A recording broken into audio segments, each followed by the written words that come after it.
mendapati bahwa kita itu diharuskan berbangga-bangga bahwa kita adalah keturunan Nabi gitu saja. Mungkin kalau saya sebut mungkin di sini bahasnya nggak apa-apa ya, karena Habib ya Ustaz ya. Nah di sini bahwa kita itu tidak ada istilah sekte-sekte apa namanya kasta-kasta gitu Ustaz ya. Apalagi dalam agama itu ada yang terendah, yang menengah, ini yang tertinggi misalnya. Nah pertanyaan saya Ustaz, apakah berbicara mengenai keturunan Rasul, kebanggaan seseorang bahwa dirinya adalah keturunan Rasul, berbicara dengan konteks sekarang ini, apakah itu cukup relevan Pak Ustaz ya?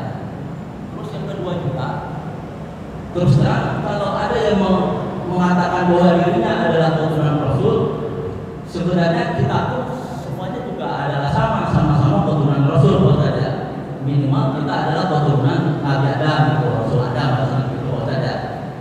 Nah jadi saya minta pencerahan Pak Ustaz ya mengenai fenomena ini begitu ya. Dan menurut saya yang Tuhan sudah jelas ya, kalau jadi enggak ada bahwa orang itu kan dilihat dari takwanya Pak Ustaz ya.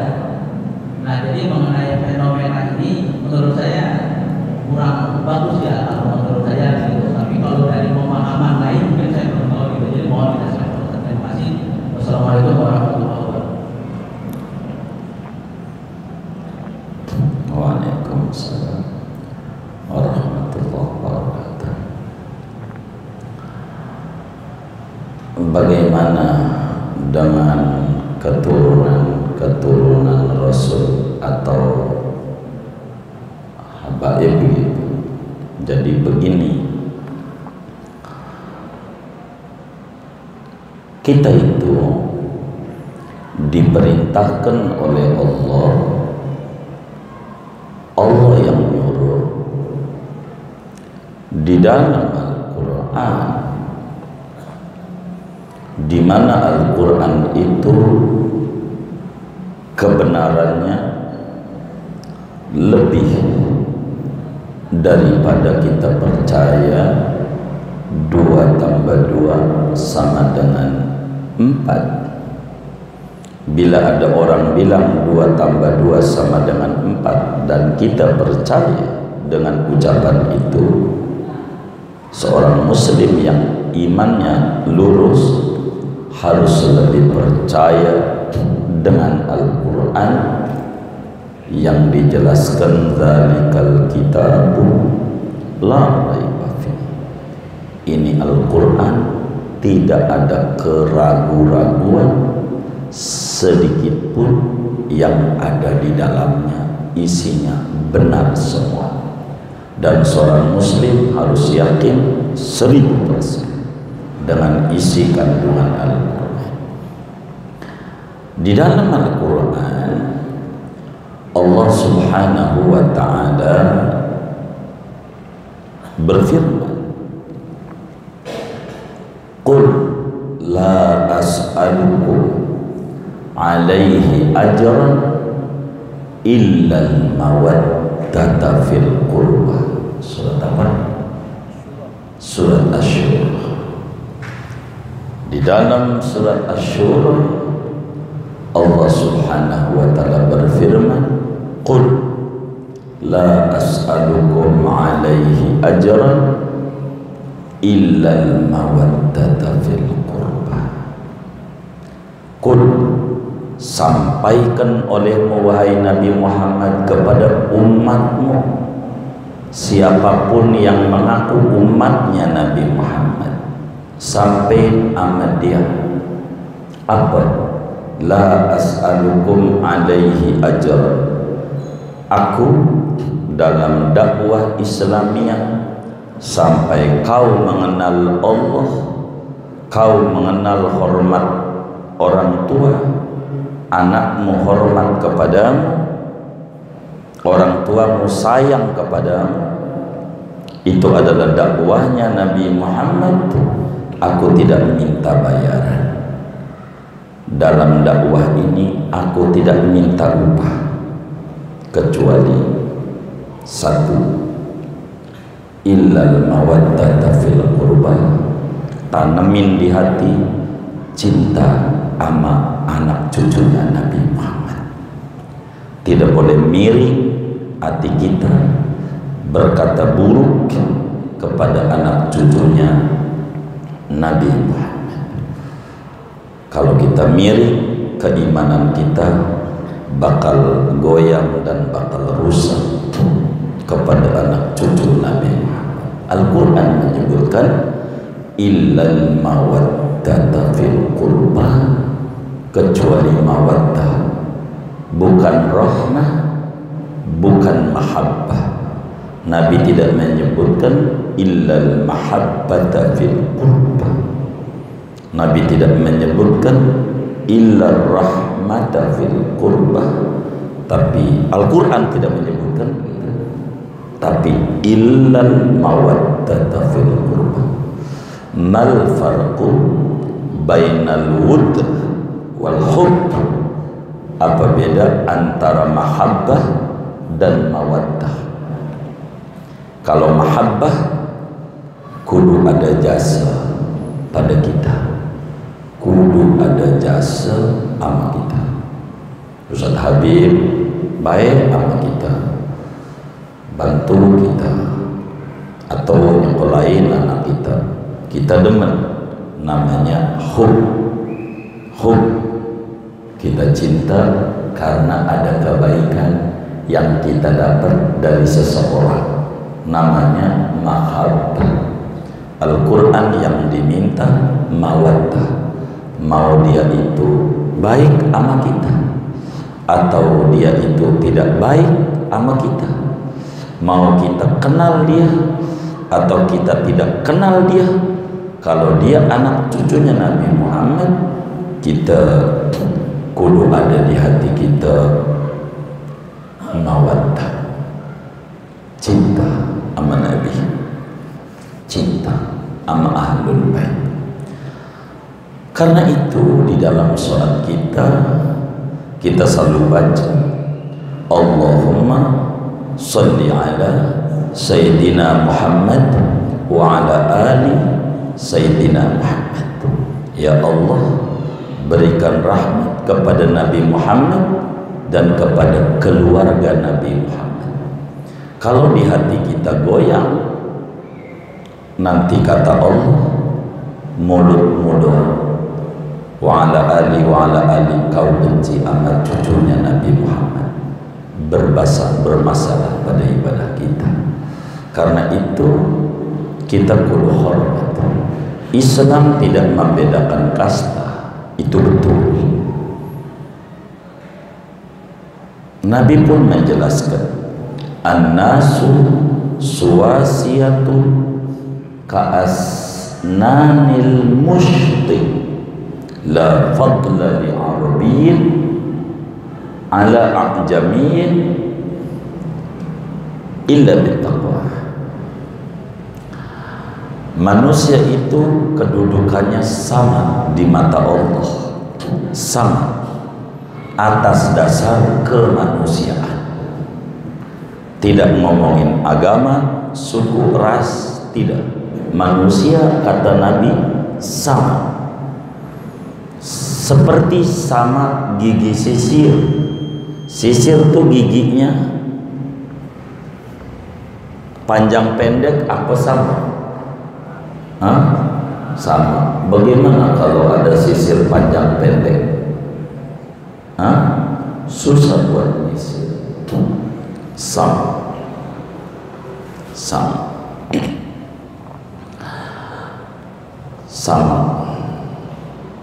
seperti sama gigi sisir. Tidak ada nilai lebih bagi orang Arab atas non Arab, kecuali kelebihan itu dengan ketakwaan. Itu begitu. Dan Al-Quran bilang inna akramakum indallahi atqakum, yang paling mulia daripada anda manusia yaitu yang paling takwanya. Siapa? Siapa yang paling takwa? Nabi Muhammad. Enggak ada lagi. Itu yang paling mulia, karena enggak ada yang paling takwa kecuali Nabi Muhammad SAW. Baru sebawahnya, karena kadar ketakwaan berbeda-beda. Maka kita disuruh oleh Nabi mahabbah kepada ahlul bait. Imam Jalaluddin As-Suyuti menuliskan di dalam kitab tersendiri, tesis tersendiri dengan judul Ihya'ul Mayyit fi Fadaili Ahlil Bait. Diterangkan berbagai hadis-hadis yang sahih tentang keutamaan daripada darah dagingnya Nabi Muhammad sallallahu alaihi wasallam. Darah dagingnya. Jadi kita kudu hormat kepada ahlul bait yang disebut Habib. Habib itu maknanya orang yang kita kudu cintai. Habib itu maknanya orang yang kita kudu cinta. Kenapa? Karena cinta kepada datuknya. Biar gampang, bapak kita yang bertanya punya anak, ini contoh tapi bukan juga nuduh, bukan, biar lebih mudah mencerna saja. Atau anak saya takut dikata nyinggung orang. Kita punya anak kita nakal, umpama ditonjok orang, kita sebagai bapak kira-kira marah nggak? Marah nggak? Hah? Marah nggak bang? Marah. Atau cucu kita ada yang nonjok cucu kita sebagai kakek marah nggak? Marah. Bagaimana bila yang marah nanti kakeknya Nabi Muhammad? Kita nggak bisa masuk surga kalau kita marah sama cucunya. Karena itu kita harus hormat kepada ahlul bait. Mungkin ada kalanya ketika kita temukan ada seorang muslim tidak hormat kepada ahlul bait, mungkin karena melihatnya pakai telinga. Apa itu? Melihat itu kalau lurus pakai mata, cuman dari dengar menjadi framing, terkesan dia adalah tidak baik. Padahal duit kita nggak pernah dicolong dia nggak pernah minta duit sama kita. Begitu cucu kita juga kagak dijahatin dia, bini kita juga nggak dicolek dia, hanya karena dengar doang lalu kita nyimpulin jadi benci dia. Bahaya sekali di dalam hidup kita kalau seperti demikian. Itu hanya dari yang kita lihat, tanpa kita ngobrol berdua lalu kita nyimpulin, kayaknya tidak etis. Di dalam hadisnya Rasulullah SAW menyatakan, kata Nabi, la yu'minu ahadukum hatta yuhibba li akhihi ma yuhibbu li nafsihi. Tidak sempurna iman seorang kamu sebelum mencintai orang lain seperti mencintai diri sendiri. Kita ada orang nggak kenal kita lalu kemudian berkomentar miring kepada kita, kenal kagak sama kita kecewa dan kita marah. Sama orang yang kita komentari miring begitu, padahal kita belum pernah ngobrol dengan dia, belum bicara dengan dia, belum pernah duduk dengan dia, hanya baru katanya dari potongan-potongan video macamnya atau framing yang dibuat mengiring opini orang, lalu kemudian kita berkomentar miring, menjadi masalah adanya. Karena itu sebagai orang majelis, kita tidak boleh orang yang di dalam dirinya ada darah Rasulullah itu jauh dia lebih mulia dibanding kita yang tidak ada darah sucinya Nabi Muhammad sallallahu alaihi wasallam. Siapa kita menjadi mulia, kita menjadi mulia, dosa kita enggak sholat, enggak dimunculin di wajah kita. Dari umur 15 tahun sholat ditinggalin, kalau dimunculin kita manusia bisul. Ini sebab Nabi Muhammad. Maka kita jadi mulia karena kita jadi umatnya Nabi Muhammad. Kita jadi mulia. Maka kalau kita cinta sama Nabi, maka kita perlu cinta sama apa saja yang berhubungan dengan Nabi. Sama sahabat-sahabat Nabi kita perlu cinta, sama ahlul bait kita perlu cinta. Bila ditemukan ada ahlul bait, anak cucu Nabi, yang kemudian itu dirasa menyalahi pada agama, maka sebagai kita umatnya Nabi lurusin. Para nih ditegur, Anda cucu Nabi, jangan begitu. Inilah namanya sayang amat Nabi punya cucu. Begitu.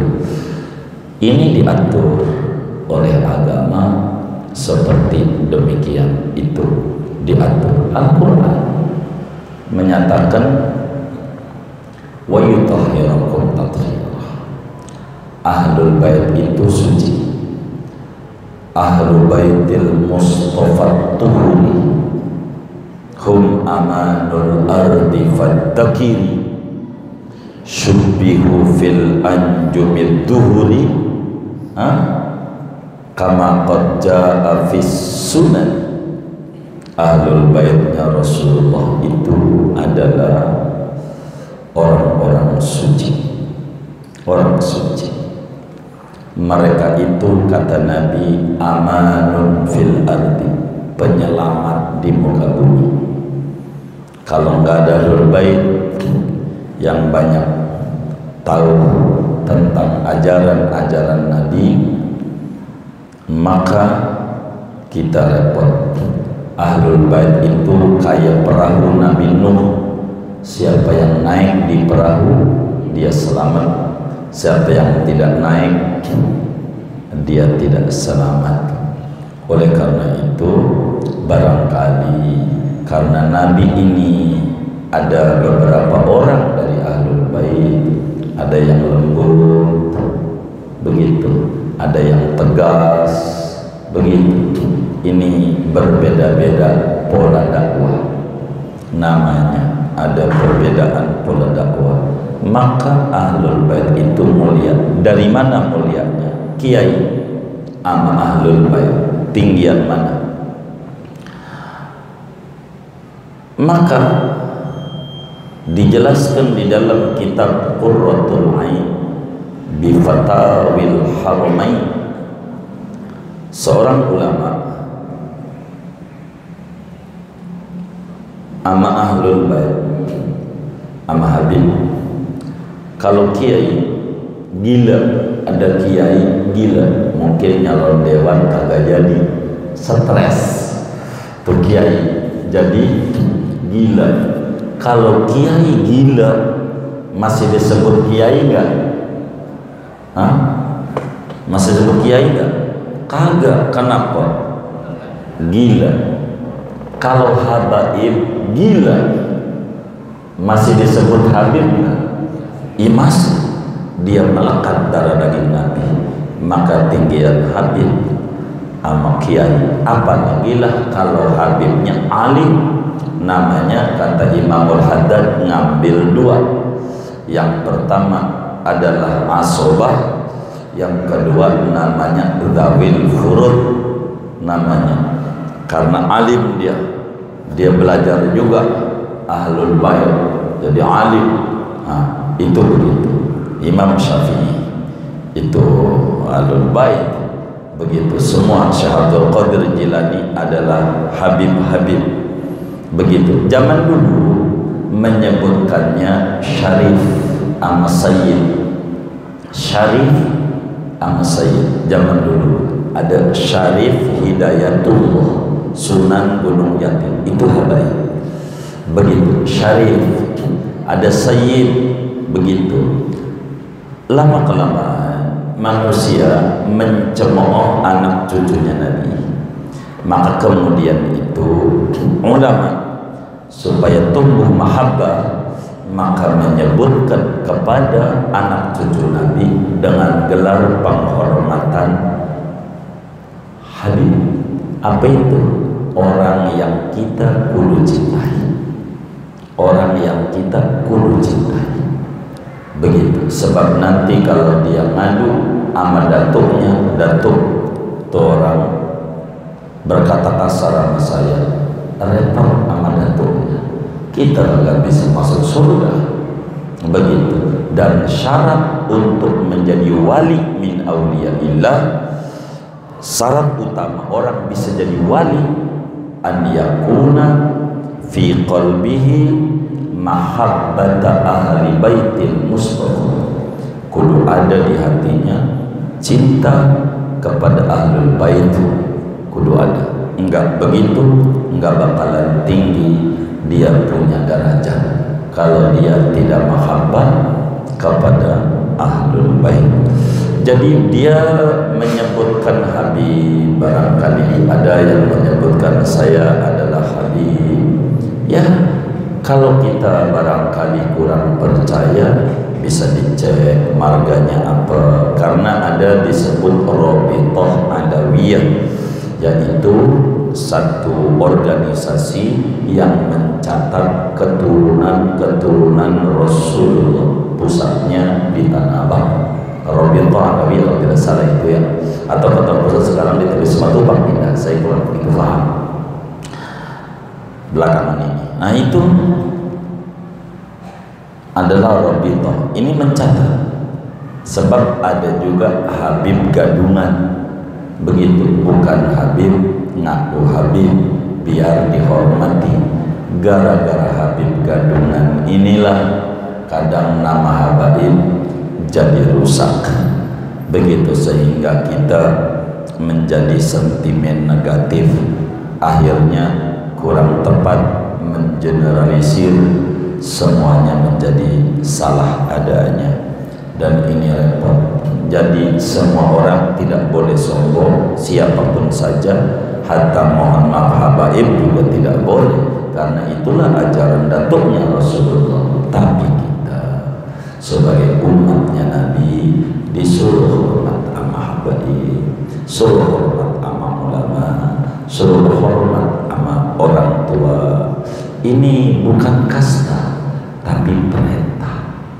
Kita sama ibu kita kudu hormat, padahal sama-sama manusia, tidak ada kelebihan satu sama lain, sama-sama makhluk Allah, paling tingginya takwa.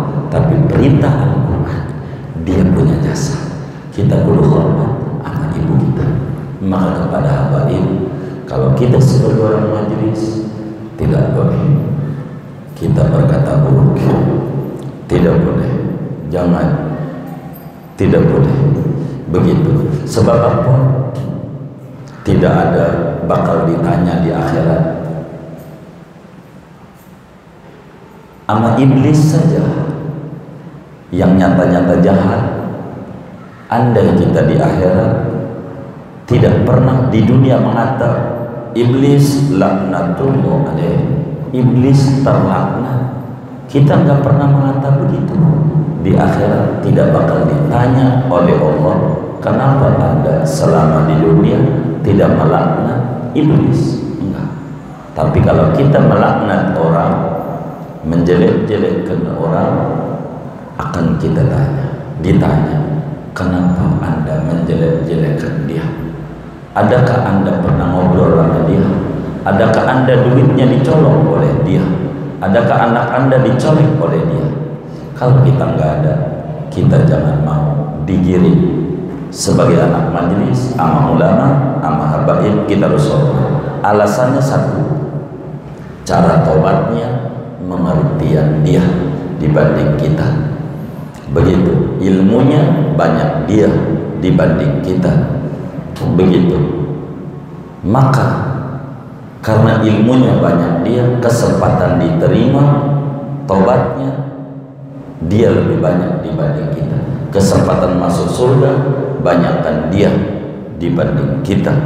Karena itu kita tidak boleh berkata buruk kepada ulama dan kepada habaib. Kita tidak boleh no comment.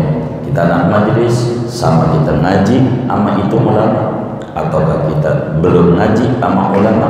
Kalau ulama kita kudu hormat, sebab nabinya bersabda akrimul ulama fa innahu indallahi qurba. Hormati ulama, mau kita udah ngaji mau belum, kalau sama ulama kita kudu hormat saja. Walaupun kita belum ngaji sama dia, sama ulama kudu hormat. Kita tutup mata sesuatu yang kita tidak tahu, agar supaya kita tidak berkata buruk kepada orang lain. Ahlul bait harus ditanamkan di hati kita mahabbah kepada ahlul baitnya Nabi Muhammad sallallahu alaihi wasallam. Adapun bahwa enggak boleh sombong, ya, anak kiai, anak presiden, anak pejabat, anak siapa aja, kalau manusia dilarang oleh agama untuk sombong, sebab sombong adalah sifat daripada iblis. Al-Quran mengatakan, wa idh qulna lil malaikati isjudu li Adam fasajadu illa iblis aba wastakbar. Istikbar, kibir adalah watak iblis. Kita tidak boleh untuk berkata buruk kepada orang lain. Ini yang saya bisa jawab dari apa yang ditanya oleh Bapak kita. Begitu, mudah-mudahan bisa difahami. Selebihnya kalau nggak bisa difahami, mudah-mudahan ada ulama yang bisa memaparkan lebih jelas lagi untuk kita bisa mahabbah ahlul bait. Tapi ala kulli hal, seorang muslim jangan sampai ketika sholat Allahumma sholli ala sayyidina Muhammad wa ala ali sayyidina Muhammad, ya Allah berikan rahmat kepada Muhammad dan kepada keluarga Nabi Muhammad kecuali iblis. Jangan, ya Allah, jangan, enggak boleh, enggak boleh begitu. Sholat kita bakal bermasalah dengan Allah. Ahlul bait kita harus mahabbah, ahlul bait kita harus hormat, amanah cucu Nabi kita harus ta'zim.